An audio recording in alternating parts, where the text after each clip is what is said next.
This is American fascism, what the Democrats are orchestrating right now under the guise of justice. Now, that's not to say he hasn't commit crime, but I'm saying they all commit crimes.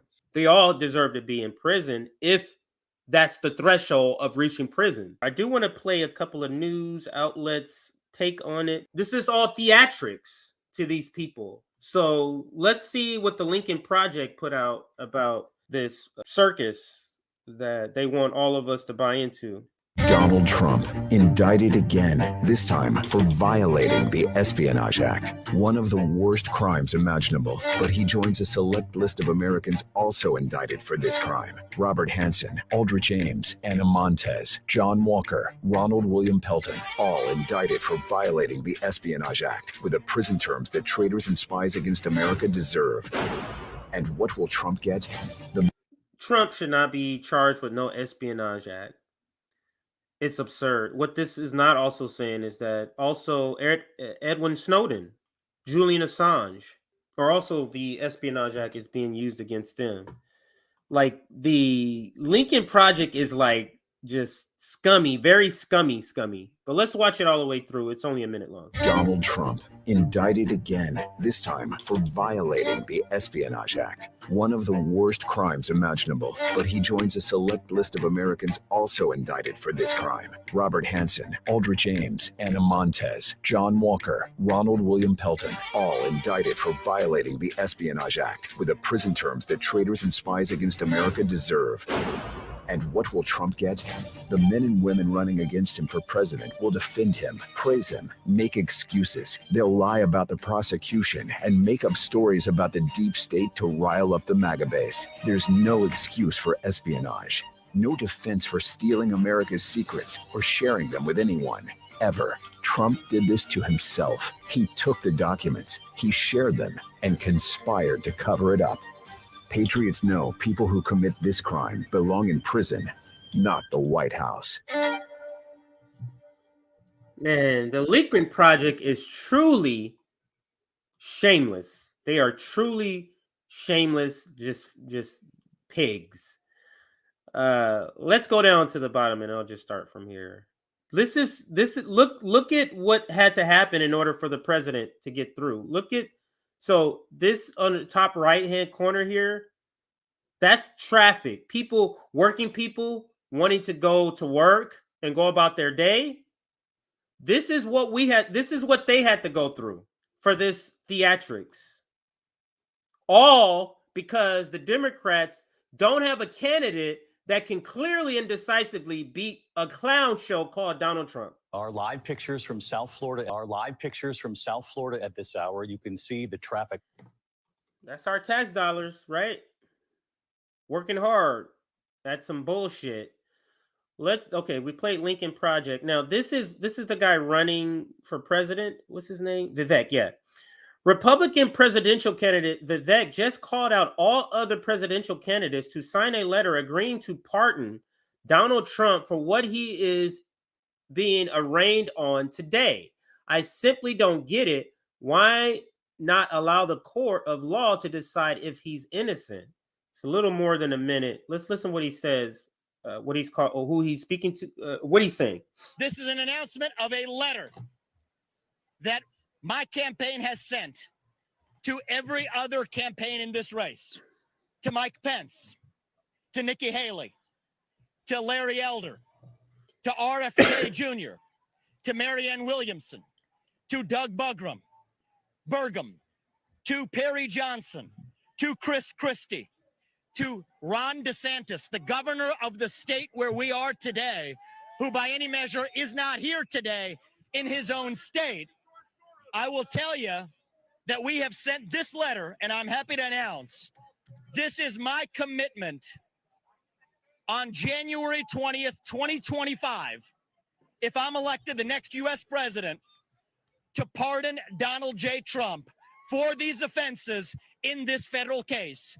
And I have demanded that every other candidate in this race either sign this commitment to pardon on January 20th, 2025, or else to explain why they are not. Wow, so he's calling them out that he's saying, so he's obviously trying to play to Donald Trump. He's gonna get something for playing to Donald This Trump. is an announcement, and that's of a what letter. He's doing. But he's calling out the other candidates, Republican and Democrat, saying, hey, are you going to pardon him after this nonsense here? So let's this is just another short video showing what it looked like outside the courtroom. So let's listen and watch this one. It's a very short video just showing entering the courtroom or the courthouse. Oh, peaceful, Jake. You're right. Absolutely right. It's a peaceful crowd. Well, we just saw and here something you can going see on some there. Secret Let's put the Service camera agents. there. Yeah. Okay, the police are pushing away somebody who is dressed kind of like as a cartoon prisoner with a sign that says lock him up, but he got on the street, I think, was the issue there. Have you seen corporate media? So it doesn't say like CNN with John King or, no, CNN with Wolf Blitzer. It says the Trump indictment, and it's a block of like 3 hours. Is that... Let's play this one. This is also another short one. This is Fox News. Let's listen to what they say. Yeah, good morning to you. President Trump is scheduled to appear in a courtroom at 3 o'clock this afternoon. Now, a little bit ahead of that, the former president is expected to turn himself in voluntarily to federal authorities. He'll be digitally fingerprinted. In other words, no ink. He'll be photographed. However, the photograph will not be released to the public, and at no point will he have to wear handcuffs. Now, yeah, good morning to you. President Trump is like that makes a difference. Here. These little things that make a difference to the bourgeoisie. Let's listen to Marco Rubio. There's no way that Marco Rubio says this, is he? All right, so let's rewind and see. But the decline started right after the Cold War, because it's like, okay, we're the only unipolar power on the planet. We can do whatever we want. We can undertake a cultural hysteria, a ridiculous cultural hysteria that plays out. We had a lady or a man that now claims to be a lady, going topless at the White House 2 days ago at a Pride celebration thing. I mean, we can do whatever we want. We can be as decadent as we want in our society and our culture. We can break our politics. We can take our institution and weaponize them for political purposes on both sides. You think this ends here? The next Republican president is going to be under tremendous pressure to bring charges and indict Joe Biden, his family, his crackhead son, whoever. The pressure is going to be extraordinary. They're going to turn us into, so we're decadent and we're in decline because we thought we could do anything we wanted with our economy. We could send our jobs and factories overseas, break our politics, break our culture, break our society. We don't need parents. We don't need neighborhood. We don't need family anymore. All these crazy ideas. And now reality's catching up and it's hurting us badly. And today is frankly just a symptom of a much bigger problem, which you talk about here. And that is we no longer live in that world. He said a lot there. I'm not sure how much of that applies. Oh God, not JD Vance. Or is that his name? JD Vance? Is that his name? Let me see if that. Yeah, JD Vance. I thought that's what it said. Let's listen to CNN's description. I think maybe inside the court. Let's listen. The former president took a seat at the defendant's table. He was wearing his trademark red tie with a dark suit. He had a very serious look on his face. Periodically had his arms folded. Once in a while would speak to one of his attorneys, Todd Blanche. And Todd Blanche is the lawyer who stood before the judge when he was asked to enter the plea. He said, "We most certainly enter a plea not guilty, Your Honor." And that was essentially near the beginning of the hearing. These hearings are typically very perfunctory. They're very short, and we got to the point very, very quickly. The former president entered the room probably about 30, 40 minutes before the judge. We couldn't see exactly when he entered the room because the televisions in the room we were in were not turned on immediately. But we saw the lawyers take their seats and the former president sort of twiddling his thumbs while he waited for the proceedings to take his place. He never looked around the room, had a very sort of glum look on his face, again, just periodically talking to his lawyers who were next to him. Like they have the American public hanging on every little thread of this nonsense as a distraction. Let's play this one. I had to save and I didn't play it. So let's play it. Trump endorser, someone who has routinely talked about sticking close to the former president. Now we're watching him put that support into some kind of action here on Capitol Hill, saying that he's going to be blocking Department of Justice nominees going forward with the exclusion of U.S. Marshals. That basically would mean that this process is now bogged down. And one of the things that Vance says in a statement is this: if Merrick Garland, the Attorney General, wants to use these officials to harass Joe Biden's political opponents, Vance says we will grind his department to a halt. J.D. Vance, the freshman senator from Ohio, is an early Trump endorser.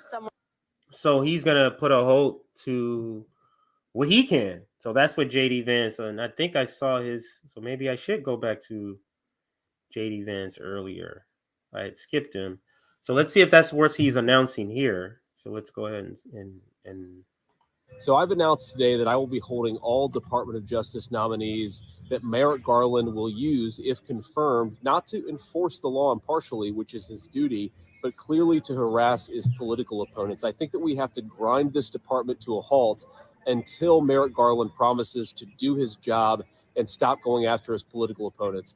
Donald Trump is just one and in the most recent example of the fact that Merrick Garland uses his department for political purposes. We have Catholic fathers. So I've announced today that I will be holding all Department of Justice nominees that Merrick. All Department of Justice nominees he will be holding. Wow. Okay. So that's what J.D. Vance has decided to do. I guess you can call that in solidarity with Donald Trump. Maybe, I guess. Okay, this is the one. I don't know how I scrolled past. Oh, that happens sometime. Maybe I just didn't realize it. This is the one I was going to initially wanted to play first. Listen to what she says here and how she says it. It is not about the 2024 election. It is about the destruction of the long-standing American principles that have set this country apart for so long. In recent years, we have seen the rise of politically motivated prosecutors who don't care for impartiality. This is Alina Habba, Habba, President Trump's attorney and spokeswoman. Don't care for due process or equal protection of laws. They have been quietly but aggressively cultivating a two-tiered system of justice where selective treatment is the norm. From the Russia hoax to the attorney generals to the corrupt DAs in Georgia and New York, and now this. The people in charge of this country do not love America. They hate Donald Trump. What we are witnessing today is the blatant and unapologetic weaponization of the criminal justice system. The Biden appointed special counsel has sought fit to bring 37 federal charges against President Trump, the leading frontrunner, less than a year and a half before an election. Countless other individuals, Hillary Clinton, Joe Biden himself, weaponization of the criminal justice system. The Biden appointed special counsel has sought fit to bring 37 federal charges against President Trump, the leading frontrunner, less than a year and a half before an election. This is the part for all of those. What do you mean he's guilty? And everybody's. This is the part that is undeniable. What makes this American fascism and gelling your political opponents? Because you're all trying to act like that dynamic that she's describing right here has nothing to do with anything. That this happens to be the candidate that's leading you in the polls, Joe Biden. And you're trying to act like there's no connection. And nobody believes that. No one. What? He has raised $18 million? He raised over $18 million since the indictment. Wow. The indictment is meaningless. It's a circus. I think this is all because they know that the trial has been put off to right before the election. They know this is all to be dragged out. It's not really about, taking him to court. This is about not having him be reelected. That's what this is about. And like I said, he could be guilty. All of this stuff is true. Nobody's saying that that's not true. This timing is clearly an indication of you're jailing your political opponents because you're losing. Because Donald Trump, with all the crimes he's committed, these aren't like crimes he just committed yesterday. Donald Trump, with all the crimes he committed, these charges could have been brought a long time ago.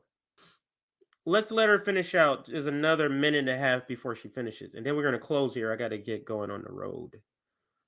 The bell has rung at the school, so I got 10 minutes to get there. Countless other individuals. Hillary Clinton. Joe Biden himself retained possession of classified documents yet have not been prosecuted. And none of them came into possession of those documents while they were president. None of them were president who, as the head and sole member of the executive branch, has the power to summarily declassify documents. The decision to pursue charges against President Trump while turning a blind eye to others is emblematic of the corruption that we have here. We are at a turning point in our nation's history. The targeting, prosecution of a leading political opponent is the type of thing you see in dictatorships like Cuba and Venezuela. Oh my God. Oh my God. It is. So it's the kind of places you see in our plutocracies like the United States. Commonplace there for rival candidates to be prosecuted, persecuted, and put into jail. What is being done to the President Trump should terrify all citizens of this country. These are not the ideals that our democracy is founded upon. This is not our America. Thank you. Yeah, so I mean that's their point of view. So I showed you the corporate take and what liberals are saying. I'm sure we'll cover this again with Nick on one of our upcoming Nick and CJ shows with more development and more commentary, more commentary from people like Morning Joe, because we love to examine Morning Joe.